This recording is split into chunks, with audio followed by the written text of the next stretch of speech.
it's really unfortunate to hear energy crisis stories, energy poverty stories, where a mother has to choose between feeding her family or paying the electric bill.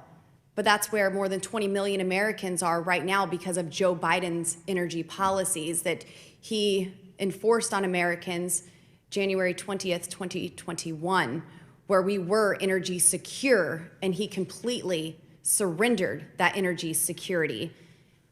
This week, House Republicans are pushing back against the left's anti-American, anti-energy policies to pass H.R. 1 to put us back on track towards energy independence and, in turn, reduce inflationary pressures and lower costs for families.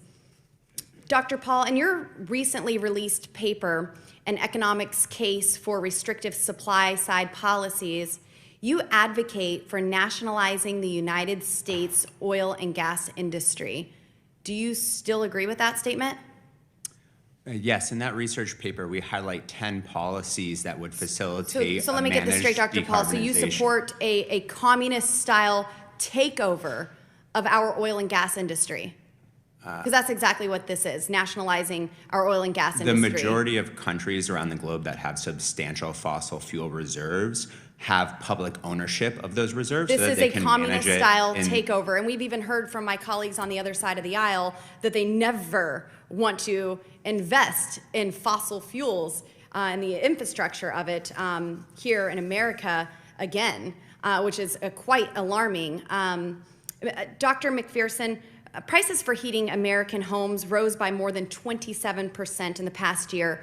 And in my home state of Colorado, we had a very cold winter, which means these increased costs hit even harder for the people that live in my district, in Colorado's 3rd district. Do you think that the Biden administration's proposal to place a ban on gas stoves nationwide will reduce energy prices for people in my district? No, it's going to force them to, unfortunately, have to purchase a new stove if that were to come to pass.